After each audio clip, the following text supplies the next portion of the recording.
ว่ากันว่ามีคฤหาสน์แห่งหนึ่งในตัวเมืองมีตำนานเล่าเรื่องของจิตรกรอายุน้อยที่ใฝ่ฝันอยากจะวาดภาพดอกไม้สีแดงที่สมบูรณ์แบบที่สุดในโลกนี้อยู่จิตรกรท่านนั้นใช้เวลาทั้งหมดไปกับการสร้างสรรค์ผลงานวันแล้ววันเล่าที่เธอกักขังตัวเองอยู่ในสตูดิโอแต่ผลงานของเธอนั้นก็ไม่เคยเสร็จสมบูรณ์สักทีหนึ่งแม้ว่าเวลานั้นจะผ่านไปนานนับวันนับอาทิตย์นับเดือนนับปีผลงานชิ้นนั้นก็ไม่เคยเสร็จสมบูรณ์จนกระทั่งวันหนึ่งแม่บ้านได้เดินเข้าไปในห้องสตูดิโอเพื่อนำถาดอาหารไปให้กับจิตรกรเหมือนอย่างทุกทีเมื่อเธอเข้าไปในห้องจิตรกรท่านนั้นก็ยังคงวาดภาพอยู่แม่บ้านจึงเลือกที่จะวางถาดอาหารลงที่โต๊ะข้างๆแล้วจากออกไปอย่างเงียบๆแต่ยังไม่ทันที่นางจะได้ออกไปจิตรกรก็เรียกเธอให้เข้าไปหาช่วยฉันวาดภาพนี้ให้เสร็จสมบูรณ์ได้ไหมจิตรกรพูดขึ้นด้วยน้ำเสียงที่เรียบเฉยดิฉันไม่มีความสามารถด้านนี้เท่าไหร่แต่ก็จะช่วยคุณหนูอย่างสุดความสามารถค่ะแม่บ้านตอบกลับด้วยสีหน้าที่พร้อมจะช่วยเหลือคุณหนูของเธอขอบคุณทีนี้ได้โปรดช่วยฉันวาดภาพนี้ให้เสร็จสมบูรณ์ด้วยเลือดของเธอทีนะทันทีที่สิ้นสุดคำพูดแม่บ้านก็ถูกจิตรกรนั้นใช้นางเป็นสีของภาพวาดในทันทีมันช่างสวยงามแต่มันยังไม่สมบูรณ์แบบจิตรกรพูดขึ้นหลังจากที่ใช้สีของแม่บ้านมาวาดภาพดอกไม้แดงของตัวเองก่อนที่จะเริ่มลงมือวาดภาพต่อไปมันจะต้องสมบูรณ์แบบมากกว่านี้มากกว่านี้และมากกว่านี้จิตรกรพึมพำกับตัวเองและยังคงวาดภาพต่อไปเรื่อยๆพร้อมกับการหายตัวไปของครอบครัวของจิตรกรและผู้คนที่กล้าย่างกายเข้ามาในคฤหาสน์แห่งนั้นนับตั้งแต่นั้นเป็นต้นมาก็มีเรื่องเล่าถึงคฤหาสน์ดอกไม้สีแดงที่เมื่อใดมีผู้คนหลงทางเข้าไปในคฤหาสน์แห่งนั้นผู้นั้นจะต้องกลายเป็นสีที่ใช้สร้างสรรค์ผลงานชิ้นโบแดงของเธอ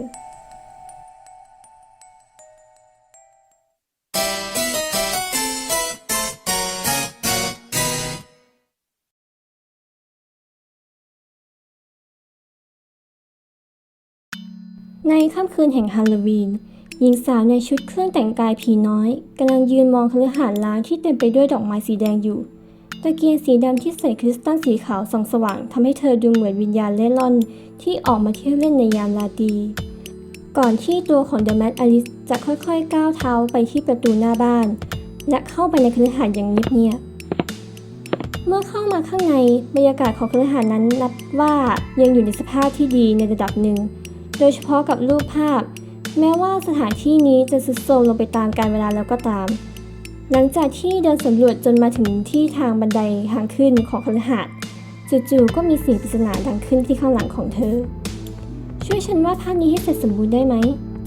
เมื่อเดอะแมดอลิซหันกลับไปก็พบกับวิญญาณของจิตรกรสาวที่กำลังพูดคุยอยู่กับเธออยู่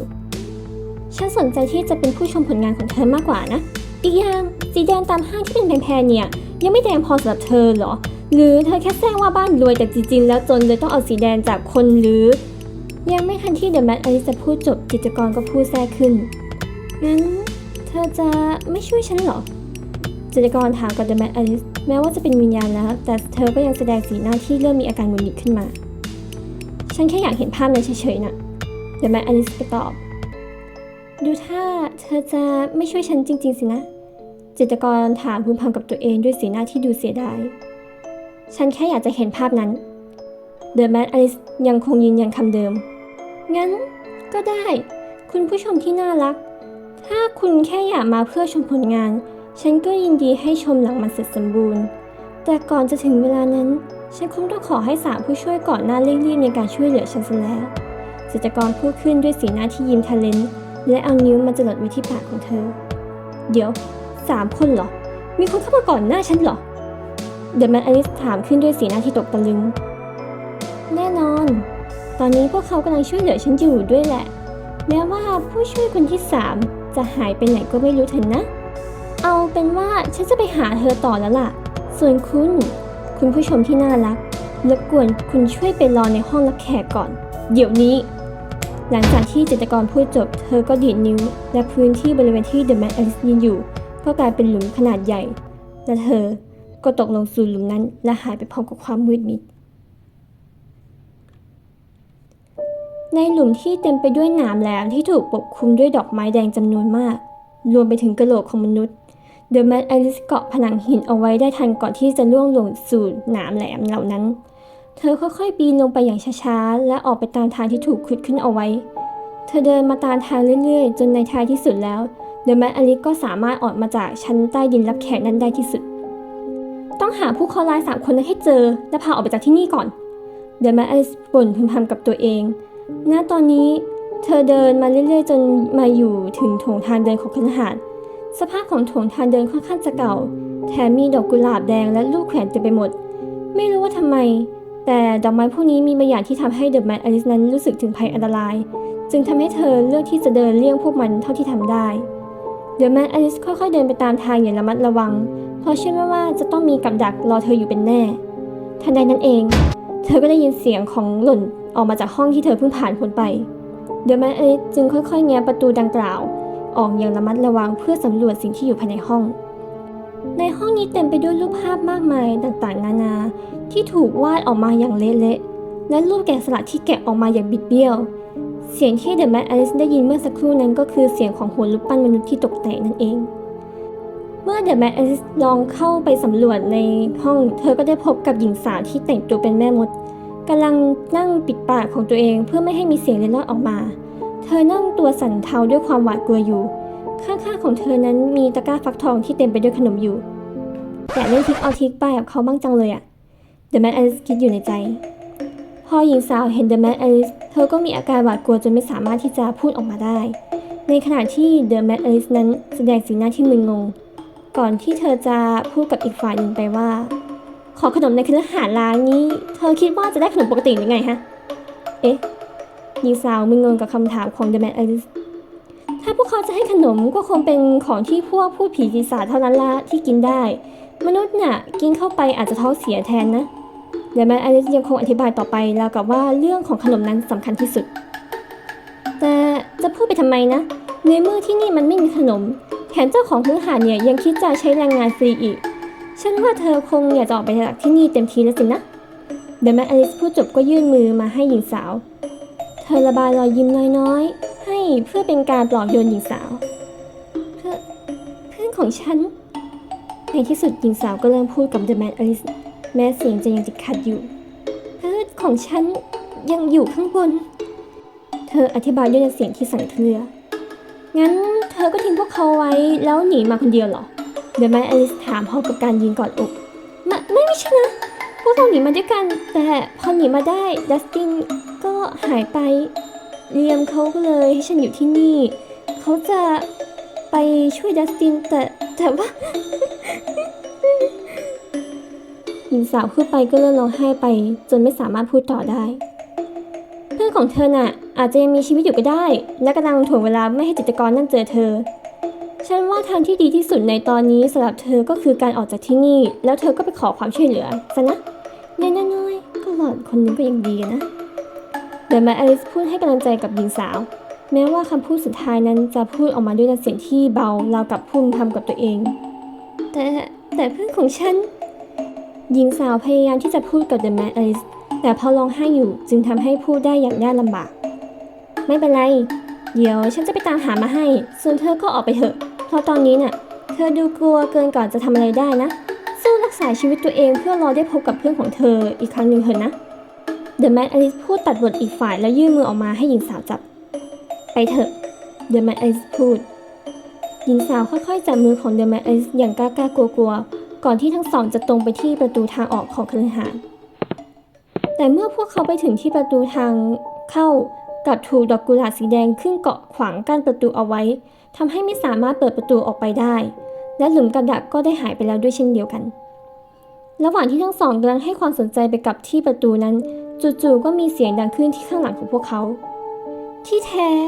ผู้ช่วยคนสุดท้ายก็มาอยู่กับคุณผู้ชมที่น่ารักนี่เองดูท่าคุณคงจะไม่ค่อยถูกใจกับห้องรับแขกนั่นสินะจิตรกรสาวพูดขึ้นในน้ำเสียงที่กำลังอารมณ์ดีลึกและก็หนามเยอะไปหน่อยนะก็เลยอยากออกมาดูว่าผู้ช่วยที่เธอพูดถึงเนี่ยทำผลงานกันไปถึงไหนแล้วเดอะแมดแอลิสตอบกลับ จิตรกรได้ยินดังนั้นก็หัวเราะเล็กน้อยก่อนที่จะตอบกลับอย่างมีมารยาทไปว่า ใกล้เสร็จแล้วล่ะยิ่งถ้ามีผู้ช่วยคนสุดท้ายมาช่วยอีกแรงนึงแล้วก็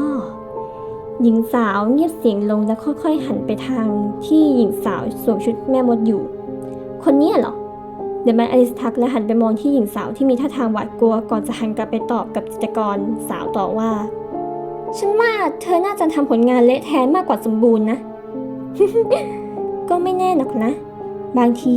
เธออาจจะช่วยทำให้ผลงานของฉันสมบูรณ์แบบขึ้นมาก็ได้นะจิตรกรสาวพูดพร้อมกับค่อยๆจ้องมองมาที่หญิงสาวผู้โชคร้ายด้วยสายตาที่จ้องจะจัดการกับเธอแต่เดอะแมนอลิสก็เอาตัวเข้ามาขวาไว้และตอบกลับไปว่าฉันก็ไม่ได้อยากขัดคนทำงานศิลปะหรอกนะแต่ใช้คนจำนวนมากมาเป็นผลงานเนี่ยฉันว่ามันชักจะใช้เยอะเกินไปแล้วนะจิตรกรสาวที่ได้ยินดังนั้นก็หัวเราะล่าออกมาก่อนที่จะตอบกลับไปว่า ใช่มากไปงั้นเหรอไม่เลยน้อยไปด้วยซ้ำฉันรู้ดีว่าผลงานของฉันมันจะต้องการอะไรถึงจะสมบูรณ์แบบมันก็แค่ต้องการสีแดงเพิ่มกันอีกหน่อยผลงานของฉันก็ใกล้จะเสร็จสมบูรณ์พวกเธอน่ะอย่าทำอะไรก็ทำไปเถอะเพราะท้ายที่สุดแล้วน่ะพวกเธอจะต้องเป็นผลงานให้กับฉันอยู่ดีนั่นแหละ สีแดงที่มาจากพวกเธอเนี่ยฉันน่ะสงสัยจริงๆว่าพอฉันสะบัดพวกกันลงไปสีแดงน่าจะกลายเป็นดอกไม้สีอะไรกันนะ หลังจากที่เธอพูดจบจิตรกรสาวก็หายตัวไปอย่างไร้ร่องรอยเดอะแมนอลิสมองหญิงสาวผู้โชคร้ายที่กำลังหวาดกลัวอย่างไร้เดียงสาจากสภาพของเธอทำให้เดอะแมนอลิสไม่กล้าคิดจะใช้พลังเพราะกลัวว่าอาจจะกระตุ้นทำให้เธอนั้นสติแตกและทำเรื่องไร้สาระก็ได้หรือกรณีที่เลวร้ายยิ่งกว่าจิตรกรนั่นอาจจะสังหารผู้เคราะห์ร้ายอีก2 รายที่เหลือในคนในทันทีที่เธอรู้ความจริงเกี่ยวกับเดอะแมนอลิสแล้วจะตายกันหมดไหมหญิงสาวพูดขึ้นด้วยน้ำเสียงที่หวาดกลัวทำให้เดอะแมนอลิสตื่นจากความคิดของตัวเองและเข้าไปปลอบเธอแม้ว่าการปลอบของเธอจะออกนอกประเด็นไปหน่อยก็เถิดนะถ้าเธอกลัวก็หยิบขนมขึ้นมากินสิของหวานน่ะช่วยบรรเทาความรู้สึกแย่ๆออกไปได้นะเอ๊ะหญิงสาวจ้องมองที่ตะกร้าฟักทองที่เต็มไปด้วยขนมของตัวเองถ้าเธอกลัวที่จะขึ้นไปก็จับมือฉันเอาไว้เดอะแมนอลิสพูดขึ้นพร้อมกับยื่นมือออกมาให้หญิงสาวถ้าเธอกลัวที่จะตายก็ให้นึกซะว่ามันเป็นแค่เกมที่มีชีวิตเดียวเปลี่ยนมุมมองแล้วก็ไม่ค่อยน่ากลัวหรอกนะเดอะแมนอลิสค่อยๆระบายรอยยิ้มจางๆและพูดต่อไปหาเพื่อนของเธอจัดการกับจิตรกรนั่นแล้วออกจากที่นี่กันแต่ถ้าเราจะจัดการยังไงล่ะหญิงสาวพูดขึ้นในน้ำเสียงที่ลังเลฉันมีวิธีของฉันไม่ต้องห่วงพวกเธอจะได้ออกไปแน่ฉันสัญญาหลังจากที่หญิงสาวฟังสิ่งที่เดอะแมนอลิสพูดจบเธอก็ค่อยๆยื่นมือมาจับกับอีกฝ่ายด้วยแววตาที่เต็มไปด้วยความเชื่อมั่นจริงสิเรายังไม่ได้แนะนำตัวกันเลยนะฉันชื่อว่าลินลี่เรามาตามหาเพื่อนของฉันแล้วออกจากที่นี่กันเถอะลินลี่พูดด้วยน้ำเสียงที่หนักแน่นได้เลยแล้วก็เรียกฉันว่าอลิสและฉันว่าพวกเราควรจะรีบไปกันเถอะลินลี่ส่งเสียงในลำคอก่อนที่ทั้งสองจะเริ่มขึ้นไปข้างบนของคฤหาสน์ในทางเดินของชั้น2ที่เงียบงันเดอะแมนอลิสกับลินลี่ค่อยๆเดินสำรวจกันไปเรื่อยๆตามทางที่เต็มไปด้วยภาพวาดและดอกกุหลาบบางรูปก็เป็นรูปคนบางรูปก็เป็นทิวทัศน์แม้ว่ารูปเหล่านั้นจะออกดูสวยงามมากเพียงใดก็ทำให้ลินลี่รู้สึกกลัวรูปพวกนี้มันดูน่ากลัวมากเลยลินลี่กล่าวมันก็แค่รูปที่น่ากลัวจริงๆน่ะเป็นดอกกุหลาบพวกนี้ต่างหากล่ะเดอะแมนอลิสกล่าวพร้อมกับพาลินลี่ออกห่างจากดอกกุหลาบให้ได้มากที่สุดทันใดนั้นเองเถาวัลย์ดอกกุหลาบก็พุ่งเข้าโจมตีทั้งสองแต่เดอะแมนอลิสนั้นไหวตัวทันจึงพาลินลี่หลบการโจมตีนั้นมาได้อย่างหวุดหวิดมันมีชีวิตลินลี่ตะโกนขึ้นเปล่านั่นคือความสามารถของจิตรกรน่ะเดอะแมนอลิสตอบกลับก่อนที่จะกล่าวเสริมคอยระวังดอกกุหลาบพวกนี้ไว้จะดีกว่านะอย่าเข้าใกล้ตัวเด็ดขาดเลยฉันเกรงว่าดอกกุหลาบพวกนั้นคงจะมาจากตัวจิตรกรหมายความว่านั่นคือเลือดของจิตรกรที่แปลสภาพกลายเป็นดอกกุหลาบเดาว่าผู้เคราะห์ร้ายคนอื่นที่โดนเลือดที่ใช้วาดภาพก็คงแปลสภาพเป็นดอกไม้เหมือนกันแต่ไม่แน่ใจนะว่าจะเป็นดอกกุหลาบเหมือนกันไหมนะแล้วทำไมถึงแปลสภาพได้ล่ะลิลลี่ไม่เข้าใจแล้วก็ถามเดอะแมนอลิสต่อถามฉันแล้วให้ฉันถามใครดีล่ะมีหลายปัจจัยจะตายแต่หลักๆก็คงมาจากความต้องการของตัวจิตรกรเองนั่นแหละเดอะแมนอลิสอธิบายให้กับลิลลี่ฟังแม้ว่าจะอธิบายให้ได้ไม่มากก็ตามทีเถอะ ลิลลี่ส่งเสียงอ้ออยู่ในลำคอก่อนที่ทั้งสองจะเดินหน้าต่อไปหลังจากที่ทั้งสองเดินต่อมาเรื่อยๆก็ได้พบกับภาพวาดมากมายที่ถูกทำลายและรอยเลือดเป็นทางที่นำพาพวกเขาไปยังห้องหนึ่งป้ายที่หน้าห้องนั้นถูกเขียนไว้ว่าห้องแกลเลอรี่เดอะแมนอลิสตัดสินใจที่จะค่อยๆแง้มประตูออกไปเล็กน้อยเพื่อสำรวจค้นหาสิ่งที่อาจจะเป็นอันตรายต่อลิลลี่ได้แต่เมื่อสำรวจแบบคร่าวๆจนแน่ใจแล้วว่าปลอดภัยก็ค่อยๆเปิดประตูและเข้าไปในห้องแกลเลอรี่กับลิลลี่ในทันทีในห้องนี้เต็มไปด้วยภาพวาดที่ถูกแขวนเต็มไปหมดทั่วผนังรวมไปถึงผลงานแกะสลักและประติมากรรมที่ถูกจัดตั้งโชว์ไว้ตามจุดต่างๆจะมีก็แต่จุดหนึ่งของผนังนั้นที่ถูกเว้นว่างเอาไว้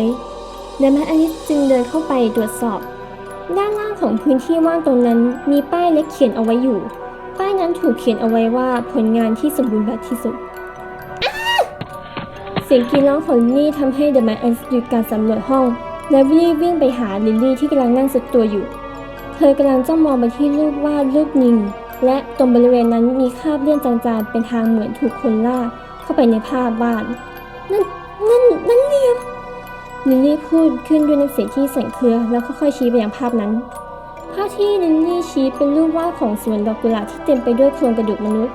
และตรงกลางภาพมีผู้ชายคนหนึ่งถูกรัดเอาไว้กับดอกกุหลาบจนหนามแทงเข้าไปเนื้อหนังของอีกฝ่ายชายหนุ่มในภาพนั้นแม้จะสลบอยู่แต่สีหน้านั้นก็แสดงออกได้ถึงความเจ็บปวดอย่างชัดเจนเนี่ยฉันขอโทษฉันน่าจะเลิกไปฟังเธอแล้วกลับไปช่วยดัสตินกับเธอไม่อย่างนั้นเธอคงไม่เป็นแบบนี้ลิลลี่เอามือปิดหน้าตัวเองแล้วเริ่มร้องไห้ในขณะที่เดอะแมนใช้นิ้วแตะไปที่ภาพวาดสียังไม่แห้งยังพอมีเวลาเธอพูดจบก็ปาดสีที่ติดนิ้วไปใส่ภาพที่อยู่ใกล้ๆอีกภาพอยู่นี่นะฉันจะไปเอาเพื่อนเธอกลับมาให้พูดจบเดอะแมนก็พุ่งเข้าไปในภาพวาดทิ้งลิลลี่ไว้ในห้องแกลเลอรี่เพียงลำพังลิลลี่ที่พยายามจะห้ามแต่ก็ไม่ทันนั้นจึงได้ทำเพียงแค่สวดภาวนาให้แมนอลิสกับเลียมนั้นออกมาได้อย่างปลอดภัยทางด้านของเดอะแมนที่เข้ามาในโลกภาพวาดเป็นที่เรียบร้อยแล้วเธอก็ออกตามหาเลียมในทันทีระหว่างทางนั้นเธอก็คอยสังเกตโดยรอบของสถานที่แห่งนี้ไปด้วยทำให้เธอรู้ว่ากุหลาบพวกนี้เป็นของจริงราวกับว่าเธอนั้นหลุดเข้ามาในโลกอีกใบหนึ่งไม่มีผิดนอกจากจะมีดอกกุหลาบแดงมากมายแล้วยังมีโครงกระดูกที่มีดอกไม้สีแดงต่างๆติดเต็มตัวพวกมันอีกนั่นทำให้เดอะแมนอลิสค่อนข้างมั่นใจว่านั่นคือส่วนที่เหลือของผู้เคราะห์ร้ายคนก่อนๆหลังจากที่เดินทางมาได้สักพักเดอะแมนอลิสก็ค้นพบกับรอยเลือดที่คาดว่าน่าจะเป็นของคนที่ลิลลี่นั้นเรียกว่าเลียมนั้นในตอนนี้มันเริ่มกลายสภาพเป็นกลีบดอกแดฟโฟดิลไปทีละนิดนั่นทำให้เดอะแมนอลิสไม่รอช้าตามรอยเลือดนั้นไปในทันทีเมื่อเดอะแมนอลิสนั้นตามรอยมาเรื่อยๆกลีบดอกแดฟโฟดิลก็เริ่มมีมากขึ้นจนในที่สุดเธอก็พบกับชายหนุ่มที่ถูกเถาวัลย์ดอกกุหลาบตึงร่างของเขาไว้อยู่กับกำแพงที่ถูกปกคลุมไปด้วยพืชตามตัวของเขานั้นเต็มไปด้วยบาดแผลที่มีเลือดไหลออกมาอยู่เรื่อยๆและถ้าหากเถาวัลย์ดอกกุหลาบพวกนั้นสัมผัสโดนเลือดเหล่านั้นก็จะมีดอกแดฟโฟดิลขึ้นมาทันทีเดอะแมนรีบหยิบคริสตัลออกจากตะเกียงมาใช้ตัดเถาวัลย์ดอกกุหลาบเหล่านั้นอย่างรวดเร็วจนเลียสามารถหลุดออกมาจากพนักงานเหล่านั้นได้เธอรีบเข้าไปประคองอีกฝ่ายและพาตัวของเขาออกไปจากรูปภาพในทันทีระหว่างทางของทั้งสองเหล่าเถาวัลย์ดอกกุหลาบก็เริ่มอาละวาดและไล่ตามพวกเขามาเรื่อยๆเดอะแมนรีบประคองเลียมหนีกลับไปทางที่เธอเข้ามาอย่างสุดความสามารถแต่เถาวัลย์กุหลาบพวกนั้นก็ตามเข้ามาใกล้พวกเขาเข้าไปทุกทีจนกระทั่งเถาวัลย์ดอกกุหลาบใกล้จะจับตัวพวกเขาได้ทันทีที่เดอะแมนหันกลับไปเธอจ้องไปที่เถาวัลย์ดอกกุหลาบพวกนั้นจู่ๆเถาวัลย์ดอกกุหลาบพวกนั้นก็หยุดนิ่งลงในทันทีเดอะแมนจึงรีบใช้จังหวะนั้นในการพาเลียหนีออกจากพวกมันจนพวกเขาสามารถออกจากภาพวาดได้ในที่สุดทันทีที่เดอะแมนออกมาจากภาพวาดพร้อมกับเลียมได้เธอก็จัดการใช้คริสตัลทำลายภาพวาดที่พวกเขาเพิ่งออกมาในทันทีอย่างไม่เหลือซากเลียมหลังจากที่เดอะแมนจัดการภาพวาดเสร็จเธอก็หันไปมองลิลลี่ที่พยายามตะโกนปลุกเลียมให้ตื่นในที่สุดเลียมที่ถูกลิลลี่เขย่าตัวก็ตื่นขึ้นดัสตินดัสตินล่ะโอ๊ยหลังจากที่เลียมรู้สึกตัวเขาก็รีบลุกพูดขึ้นและถามหาดัสตินแต่เพราะอาการบาดเจ็บจึงทำให้เลียมนั้นสุดตัวลงไปในทันทีเลียมลิลลี่วิ่งเข้าไปประคองให้เลียมนั้นค่อยๆนั่งลงเมื่อฟื้นคืนสติได้คร่าวๆเลียมก็สังเกตรอบๆสถานที่ เมื่อเขาเห็นทั้งสองอย่างชัดเจนจึงรีบถามด้วยความเป็นห่วงลิลลี่เหรอทำไมเธอมาอยู่ที่นี่ได้แล้วเธอเป็นใครที่นี่มันอันตรายนะพวกเธอควรออกไปจากที่นี่เรียกฉันว่าอลิซและลิลลี่ออกไม่ได้เพราะประตูมันถูกดอกกุหลาบกันทางเอาไว้น่ะเดอะแมนอธิบายให้เลียมฟังก่อนที่จะถามคำถามกับเขาต่อว่าแต่ทำไมลิลลี่แต่งตัวสำหรับฮาโลวีนในขณะที่เธอไม่ได้แต่งล่ะทั้งสองที่ยิงคำถามของเดอะแมนก็ทำให้ติดสตันไปทั้งคู่ฉันเล่นทริกออทิกกับน้องชายก่อนมานี่น่ะแต่ตอนนี้มันไม่ใช่เวลาถามอะไรอย่างนี้นะเราควรห้ามเลือกให้เขาก่อนลิลลี่อธิบายให้ฟังและพยายามห้ามเลือกให้กับเลียมไปด้วยขอโทษทีเอานี่ไปสิเดอะแมนพูดจบก็ส่งผ้าพันแผลที่อยู่ในกระเป๋าหลังให้กับลิลลี่จริงสิเลียมเธอรู้ไหมว่าเพื่อนคนสุดท้ายของเธออยู่ที่ไหนน่ะเดอะแมนถามกับเลียมเขาถูกขังอยู่ในห้องปฏิมากรรมห้องมันล็อกอยู่ฉันพยายามจะหาอะไรมาทุบประตูแต่ก็โดนพวกดอกกุหลาบตามทางเดินนั่นเข้าทำร้ายไม่อยากนึกเลยว่าถ้าไม่ใช้ลูกพวกนั้นมาช่วยกันจะเป็นยังไงเลียมเล่าให้เดอะแมนฟังจึงทำให้เธอเข้าใจแล้วว่าทำไมอีกฝ่ายถึงถูกขังอยู่ในรูปได้เพราะรูปที่เลียมถูกขังนั้นมีชื่อว่าส่วนของคนเกลียดงานศิลป์โอเคแล้วพอรู้ไหมว่าห้องประติมากรรมนั้นมันอยู่ไหนหรอเดอะแมนถามต่อจากห้องนี้เธอเดินตรงไปเรื่อยๆก็จะเจอแล้วล่ะเลียมตอบโอเคขอบคุณงั้นพวกเธอสองคนอยู่ที่นี่ไปก่อนนะเดี๋ยวฉันไปพาเพื่อนเธอกลับมาเองเดอะแมนพูดจบก็หันตัวเตรียมจะจากไปงั้นฉันจะโอ๊ยเลียมพยายามจะลุกขึ้นตามเดอะแมนไปแต่เขาก็ต้องสุดตัวลงไปพร้อมกับสีหน้าที่เจ็บปวดจากบาดแผลที่ได้รับเลียมเธอบาดเจ็บอยู่นะลิลลี่รีบเข้าไปประคองเลียมให้กลับไปนั่งพักผ่อนเดอะแมนที่เห็นเลียมนั้นมีท่าทีจะไปให้ได้จึงเข้าไปห้ามไม่เธอบาดเจ็บอยู่พักอยู่ที่นี่เถอะเดี๋ยวฉันจะไปช่วยเพื่อนเธอเองแต่มันอันตรายนะเลียมยังกับสิ่งที่เขากังวลไม่เป็นไรฉันรีสแกนได้น่ะเดอะแมนตอบด้วยท่าทางที่มั่นใจและเดินออกมาก่อนที่เธอจะออกไปเธอก็หันกลับมาพูดกับทั้งสองอีกครั้งหนึ่งพวกเธอสองคนน่ะพักอยู่ที่นี่กันไปก่อนเถอะเดี๋ยวฉันจะไปตามหาเพื่อนเธอเองจะรีบไปรีบกลับไม่ต้องห่วงหรอกพูดจบเดอะแมนก็เปิดประตูแล้วออกไปในทันทีระหว่างทางที่เดอะแมนคอยหลบเลี่ยงเหล่าทวันดอกกุหลาบมาตลอดทางจนมาถึงห้องประติมากรรมเธอจ้องมองมาที่ประตูสักพักก่อนตัดสินใจที่จะเปิดประตูนี่กล้าทำลายผลงานของฉันเหรอแต่ยังไม่ทันที่เดอะแมนจะได้เปิดประตูเสียงของจิตรกรก็ดังขึ้นข้างหลังทำให้เธอหันมาเผชิญหน้ากับอีกฝ่ายภาพสวยดีนะเสียอย่างเดียวคือใช้สีแดงเยอะไปหน่อยเดอะแมนตอบกลับด้วยท่าทางที่กวนประสาทก็เลยทำลายภาพของฉันจิตรกรเริ่มแสดงท่าทีที่โกรธว่าแต่แรงบันดาลใจมาจากอะไรเหรอในการทำสวนมรณะนั่นน่ะเดอะแมนไม่สนใจแถมยังถามต่อราวกับว่าเธอไม่ได้ทำอะไรผิดเลยแม้แต่น้อยแรงบันดาลใจมาจากต้องการที่จะป้องกันคนที่คิดจะมาทำลายภาพของฉันอย่างเธอไงล่ะคุณผู้ชมที่ไม่น่ารักจิตรกรพุ่งขึ้นด้วยน้ำเสียงที่เกลียวกราดเป็นไอเดียที่ดีนะงั้นฉันขอไปดูผู้ช่วยของเธอในห้องนี้หน่อยละกันเดอะแมนพูดจบก็เตรียมที่จะผลักประตูเข้าไปอ๋อคนที่อยู่หลังห้องนั่นเขากลายเป็นงานประติมากรรมให้ฉันแล้วล่ะจิตรกรพูดขึ้นแล้วก็มีสีหน้าที่อารมณ์ดีขึ้นมาเล็กน้อยอะไรนะเดอะแมนได้ยินดังนั้นก็หันกลับไป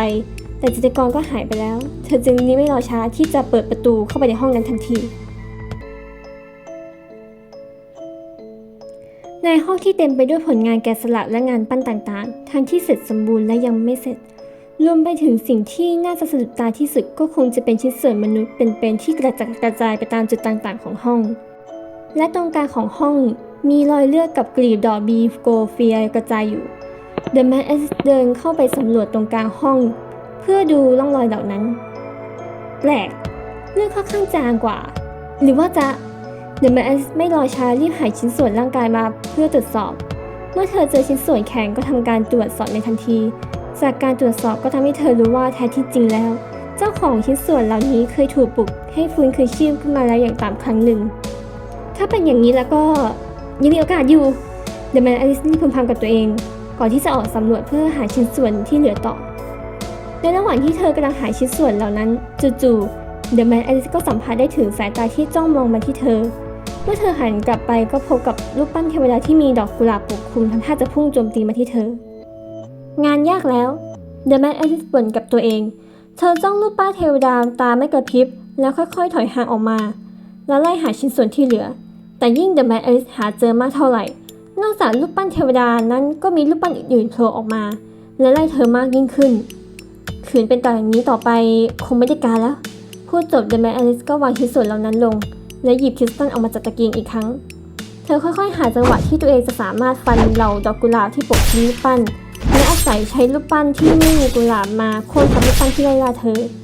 เดอะแมนอลิสค่อยๆจัดการไปเรื่อยๆจนกระทั่งรูปปั้นเหล่านั้นค่อยๆถูกทำลายไปจนหมดเมื่อเศษฝุ่นจากรูปปั้นละลายหายไปก็เหลือแค่เดอะแมนอลิสที่ยืนอยู่ท่ามกลางเศษรูปปั้นและข้างๆของเธอนั้นมีชิ้นส่วนมนุษย์กระจายอยู่หลังจากเรื่องทุกอย่างสงบลงเดอะแมนอลิสก็หาชิ้นส่วนมนุษย์ที่เหลือจนครบและเริ่มทำการประกอบเขากลับด้วยเข็มกลับด้านที่เธอพกมาชิ้นส่วนมนุษย์ต่างๆถูกประกอบกับเข้าด้วยกันจนกลายเป็นชายหนุ่มผมสีเทายาวมัดจุกแบบหลวมๆเสื้อผ้าที่ถูกดึงกระชากไปพร้อมกับร่างกายก็ถูกเดอะแมนอลิสซ่อมแซมไปพร้อมกับการตอนประกอบร่างดัสตินค่อยๆลืมตาขึ้นอย่างช้าๆและส่งเสียงที่แหบแห้งออกมาอย่างยากลำบากน้ำเดอะแมนอลิสได้ยินดังนั้นจึงหยิบขวดน้ำออกมาจากกระเป๋าและค่อยๆป้อนให้อีกฝ่ายอย่างระมัดระวังหลังจากที่เขาได้ดื่มน้ำก็พอทำให้ขยับร่างกายขึ้นมาได้บ้างแม้ว่าการขยับนั้นจะยังเก้ๆกังๆเนื่องจากน้ำมาหล่อเลี้ยงในร่างกายนั้นยังไม่เพียงพอขอบคุณครับคุณแม่มดดัสตินถามด้วยน้ำเสียงที่เฉยชาเรียกฉันว่าอลิสและเพื่อนเธออยู่ที่ห้องแกลเลอรี่ไปรวมตัวกับพวกเขาซะฉันจะไปจัดการกับจิตรกรนั่นเองเดอะแมนอลิสตอบกับคือคุณประกอบร่างผมดัสตินไม่สนใจสิ่งที่อีกฝ่ายบอกและถามต่อใช่ซอมบี้อย่างเธอน่ะโชคดีนะที่ดันมาเจอคนอย่างฉันน่ะเพราะถ้าเป็นคนอื่นแล้วก็เดอะแมนอลิสตอบกับคุณจะไปจัดการกับจิตรกรดัสตินยังคงถามต่อไปใช่งั้นจะให้พวกเธอออกไปยังไงล่ะเดอะแมนอลิสตอบกลับด้วยรอยยิ้มที่ไร้เดียงสาพร้อมกับยักไหล่แต่มันอันตรายผมจะไปกับคุณแม้น้ำเสียงและใบหน้าของดัสตินจะยังดูเหมือนซากศพแต่เดอะแมนอลิสก็สัมผัสได้ถึงความห่วงใยของอีกฝ่ายอย่างชัดเจนฉันไม่เป็นอะไรหรอกพวกเธอห่วงตัวเองเถอะเดอะแมนอลิสตอบกลับด้วยความมั่นใจพร้อมกับรอยยิ้มแต่ดัสตินพยายามที่จะขอตามไปด้วยแต่เดอะแมนอลิสก็ปฏิเสธทันควันไม่เธอจัดการนางไม่ได้เพื่อนเธอเองก็ด้วยฉันไปคนเดียวจะเป็นการดีกว่าเดอะแมนอลิสพูดจบก็หันตัวเตรียมจะออกไปแต่ก่อนที่จะออกไปเดอะแมนอลิสก็หันมาบอกกับดัสตินและฉันไม่ใช่แม้ว่าฉันคือฉันน่ะพูดจบเดอะแมนอลิสก็ปิดประตูจากไปหลังจากที่เดอะแมนอลิสออกมาได้สักพักเธอก็เพิ่งนึกเรื่องบางอย่างที่สำคัญขึ้นมาได้อ้อใช่ฉันลืมถามเขาไปเลยว่าห้องที่เก็บรูปผลงานที่สุดสมบูรณ์อะไรแบบนั้นน่ะมันอยู่ไหนช่างมันฉันสำรวจชั้นนี้ไปหมดแล้วน่าจะอยู่ข้างบนแน่นอนเดินไปเรื่อยๆเดี๋ยวก็คงจะเจอเองแหละเดอะแมนอลิสพูดกับตัวเองจบก็เดินขึ้นไปชั้นบนหลังจากที่เดอะแมนอลิสเดินหลงขึ้นมาเรื่อยๆจนมาถึงชั้นบนสุดของคฤหาสน์เธอก็พบกับห้องที่เธอกำลังตามหาเดอะแมนอลิสค่อยๆผลักประตูเข้ามาในห้องสตูดิโอเธอพบกับจิตรกรที่กำลังจ้องมองภาพวาดดอกกุหลาบของตัวเองอยู่ท่ามกลางแสงจันทร์ที่ส่องลงมาทำให้ตัวของจิตรกรนั้นยิ่งโปร่งใสแต่ในทางกลับกันนั้นก็ทำให้ภาพนั้นดูโดดเด่นสะดุดตาราวกับว่าเป็นผลงานที่มาจากสูงสวรรค์กล้ามากนะที่มาทำลายผลงานฉันจิตรกรกล่าวขึ้นแล้วค่อยๆหันมาสีหน้าของเธอมีท่าทีที่เริ่มเกรี้ยวกราดช่วยไม่ได้เธอขังฉันไว้เองเดอะแมนอลิสเดินเข้ามาอย่างไม่รู้ไม่ชี้เธอทำลายรูปสวนกุหลาบของฉันเธอทำลายรูปปั้นของฉันทำลายผลงานที่มาจากผู้ช่วยและเธอยังคิดจะมาทำลายผลงานที่ใกล้จะเสร็จสมบูรณ์ของฉันอีกเหรอจิตรกรตะคอกใส่เดอะแมนอลิสพร้อมๆกันนั้นร่างกายของเธอก็เริ่มเต็มไปด้วยดอกกุหลาบก็คงจะใช่ถ้ามันทำให้เรื่องหลอนนี่จบเลยนะเดอะแมนอลิสตอบกลับด้วยท่าทีที่ชิวๆพร้อมกับหยิบคริสตัลออกมาจากตะเกียงอีกครั้งเธอใช้คริสตัลชี้ไปที่จิตรกรสาวจัดการกับเธอแค่นี้ก็เพียงพอแล้วล่ะ พูดจบเดอะแมนอลิสก็พุ่งเข้าใส่ภาพของจิตรกรสาว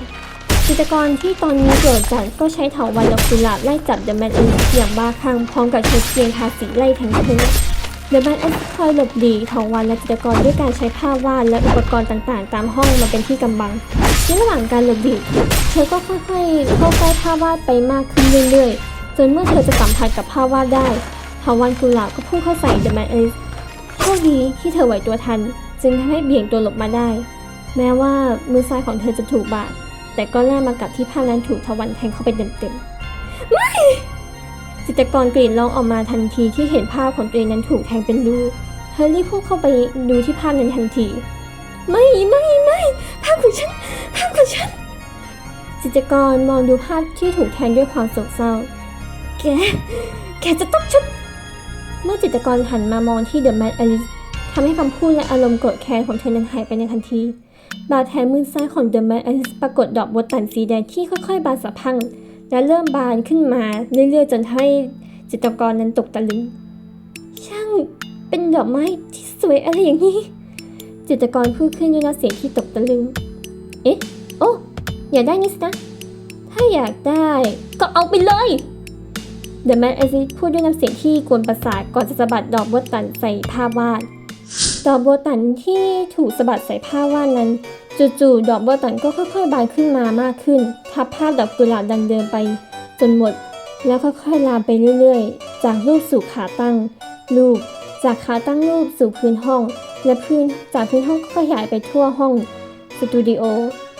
จิตรกรสาวที่ในตอนนี้สงบลงก็ค่อยๆถูกดอกโบตันกลืนกินเข้าไปอย่างช้าๆดอกโบตันค่อยๆบานไปทั่วจนในที่สุดก็ปกคลุมตัวของจิตรกรและภาพวาดไปเดอะแมนอลิสที่ไม่ได้รับผลกระทบจากดอกไม้ของตัวเองก็เฝ้ามองทั้งจิตรกรและภาพวาดนั้นสลายไปพร้อมกับดอกโบตันของเธออย่างช้าๆจนในท้ายที่สุดรูปภาพที่เกือบจะสมบูรณ์และจิตรกรก็เหลือเพียงแค่เศษกลีบดอกไม้แดงลุงนี้ทำอย่างนี้ตั้งแต่แรกก็จบแล้วแฮะเดอะแมนอลิสพึมพำกับตัวเองเบาๆเมื่อเดอะแมนอลิสมองดูจนแน่ใจแล้วว่าทุกอย่างมันจบลงแล้วเธอก็เดินออกมาจากห้องสตูดิโออย่างสบายๆไปที่หน้าประตูของทางออกคฤหาสน์หลังจากที่เดอะแมนอลิสเดินมาถึงประตูของคฤหาสน์เธอก็พบว่าดอกกุหลาบที่เคยปิดผนึกทางเข้าไว้บัดนี้ได้หายไปแล้วเดอะแมนอลิสจึงไม่รอช้าผลักประตูออกไปแสงแดดยามเช้าได้สาดส่องเข้ามาที่หน้าของเดอะแมนอลิสในทันทีที่เธอออกมาลิลลี่เลียนและดัสตินที่รอเธออยู่ก็รีบเข้ามาหาเธอด้วยความเป็นห่วงเดอะแมนอลิสที่เห็นพวกเขายังไม่หนีไปไหนให้ไกลก็ตำหนิใส่พวกเขาในทันทีอ่อนได้แล้วทำไมยังไม่กลับบ้านล่ะไม่กลัวคนที่บ้านเป็นห่วงหรือไงพวกเราอดเป็นห่วงเธอไม่ได้น่ะก็เลยรอเธออยู่หน้าทางออกลิลลี่กล่าวพร้อมกับท่าทางที่เป็นห่วง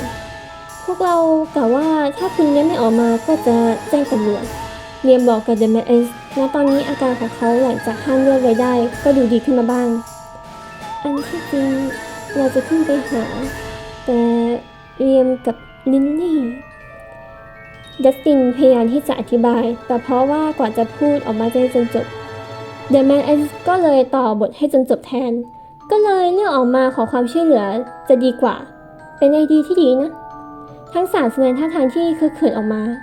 เอาเถอะออกมาได้หมดแล้วนี่งั้นก็กลับบ้านไปพักผ่อนเถอะฉันไปละเดอะแมนอลิสตัดบททุกคนและเตรียมตัวจะจากไปเดี๋ยวก่อนลิลลี่เรียกตัวเดอะแมนอลิสเอาไว้เมื่อเดอะแมนอลิสหันกลับมาตรงหน้าของเธอก็มีตะกร้าฟักทองที่เต็มไปด้วยลูกอมมากมายอยู่ฉันรู้ว่านี่มันอาจจะเลิกไปกับสิ่งที่เธอทำนะแต่ช่วยรับไว้เถอะลิลลี่มอบตะกร้าฟักทองให้กับเดอะแมนอลิสด้วยท่าทางที่ลุกลี้ลุกลนแต่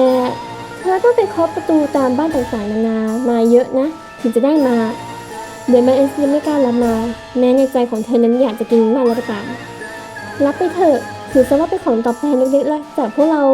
เดี๋ยวจะที่เธอทำตามที่สัญญาจริงๆอีกแถมเธอดูอยากจะกินขนมมากๆด้วยนี่นะลิลลี่ยังคงขยันขยอให้เดอะแมนอลิสรับไปถ้างั้นก็ขอบคุณมากนะเดอะแมนอลิสกล่าวขอบคุณพร้อมกับน้ำตะกร้าฟักทองมาใบหน้าของเธอระบายรอยยิ้มอ่อนๆออกมาก่อนที่จะพูดกับทั้งสามต่อมันเช้าแล้วพวกเธอควรกลับไปพักผ่อนได้แล้วนะนั่นสิอยากกลับบ้านไปนอนจังเลยลิลลี่ตอบรับแล้วหันไปคุยกับเพื่อนของเธอพร้อมกับเดินทางกลับเรียมกลับไป ทำแผลจัสตินค่อยๆพูดกับเลียมด้วยสีหน้าที่เฉยชาเงี้ยอยู่แล้วล่ะนายเองก็ด้วยนะเลียมตอบกลับแล้วอลิสกลับบ้านไปจะเมื่อลิลลี่หันไปถามเดอะแมนเอลิสแต่เสียงก็ต้องเงียบลงไปข้างหลังของพวกเขาที่ควรจะมีหญิงสาวที่สวมชุดผีสำหรับงานฮาโลวีนอยู่กับหายตัวไปอย่างไร้ร่องรอยราวกับว่าเธอไม่เคยมีตัวตนอยู่มีเพียงแค่ดอกบัวตันดอกเดียวเท่านั้นที่หลงเหลืออยู่ตรงที่หญิงสาวเคยยืนอยู่เพื่อเป็นหลักฐานของการมีตัวตนของเธอ